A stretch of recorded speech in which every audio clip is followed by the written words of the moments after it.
तो ईडी ने सीधा ममता बनर्जी के ऑफिस में रेड मारी और भाई और रुकने के लिए ममता बनर्जी बाहर आती है डॉक्यूमेंट के साथ और उसके बाद भाई एब्सोल्युटली सिनेमा।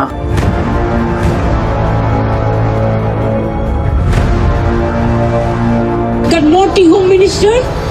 ये कोई सच में हंसने की बात नहीं, ये सीरियस बात है क्योंकि ईडी ने सीधा ममता बनर्जी के ऑफिस में घुसकर रेड मार दी और वहां पे मीडिया भी आ चुकी थी। ये बहुत सीरियस बात है और इस ईडी रेड के बारे में ममता बनर्जी का क्या कहना है, चलिए जानते हैं आज के इस वीडियो में।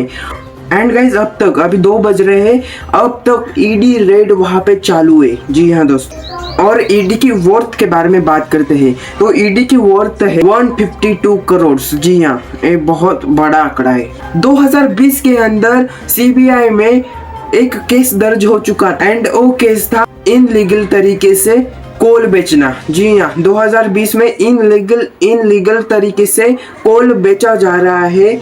एक केस लोगों ने दर्ज करवा दी थी सीबीआई में और उस केस का अब असर हमको दिखने को मिल रहा है। उसी की वजह से ही ममता बनर्जी के ऊपर अभी ईडी ने रेड मारी है। सवाल ये है कि भाई ईडी को एक पावर किसने दी रेड मारने के लिए, ये बहुत बड़ा सवाल है। तो चलिए इसको जानते हैं। सबसे पहले तो ईडी ने पीएमएलए पावर से रेड मारी है। जी हाँ, पीएमएलए की पावर के वजह से ईडी ने रेड मारी है ममता बनर्जी के ऊपर। पीएमएल एक प्रोविजनल है, तो पीएमएल के पास पावर होती है एंड पीएमएल ने पावर दी ईडी को एंड इसी के ही थ्रू ईडी ने रेड मार दी ममता बनर्जी के ऊपर। 2020 में केस रजिस्टर करने के बाद 2021 में ईडी ने ममता बनर्जी को मीडिया में बुला दिया। ईडी ने कहा ममता बनर्जी को 2021 में कि आप इस केस के बारे में एक्सप्लेन करो, आपकी क्या राय है इस केस के बारे में। टाइमलाइन बता देता हूँ केस के बारे में। तो 2020 में एक केस रजिस्टर हो गई।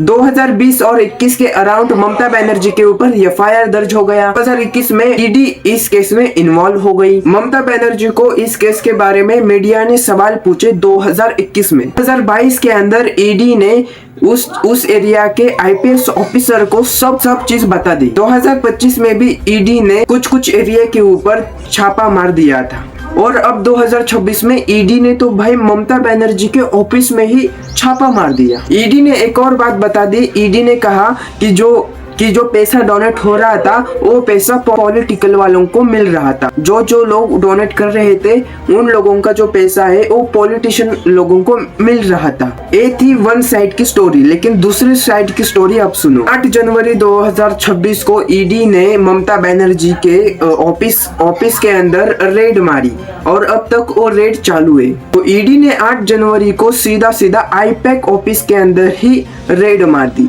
आईपैक जो है वो पॉलिटिशियन से रिलेटेड है।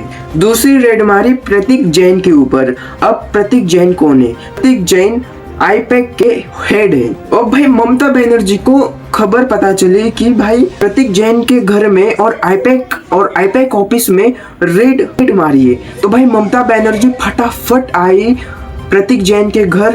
अब मैं आपको ईडी रेड के बारे में कुछ रूल्स बता देता हूँ। तो ईडी के कुछ रूल्स होते हैं। जब ईडी ने रेड मार दी है और जब तक रेड चल रही है उस समय पे कोई भी इंटरफेयर नहीं करेगा। ईडी ने जिस जगह पे रेड मारी है उस जगह को ईडी पूरी तरीके से सील करती है। और जहाँ पे ईडी चल रही है, जहाँ पे ईडी ने रेड मार दी है, जिस एरिया पे ईडी ने रेड मार दी है उस जगह पे जो पहले लोग थे वो वही रहेंगे और जो बाहर के लोग हैं वो बाहर ही रहेंगे। अंदर बाहर कोई भी नहीं करेगा। लेकिन भाई ममता बनर्जी को अधिकार होता है उस रेड के अंदर इन्वॉल्व होने का। तो ममता बनर्जी सीधा प्रतीक जैन के घर में गई जहाँ पे रेड चल रही थी।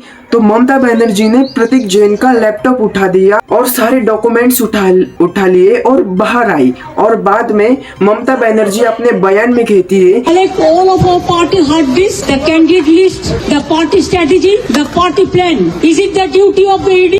ईडी वाले जो है इनको बीजेपी ने भेजा है। ईडी वाले हमारे सारे डॉक्यूमेंट्स इनलीगल तरीके से उठाने चाहते हैं। भाई ममता बनर्जी ने सीधा आरोप ही मार दिए भाई अमित शाह और ईडी के ऊपर कि भाई ये कोई रेड नहीं मारने आए, ये हमारे डॉक्यूमेंट चोरी करने के लिए आ गए।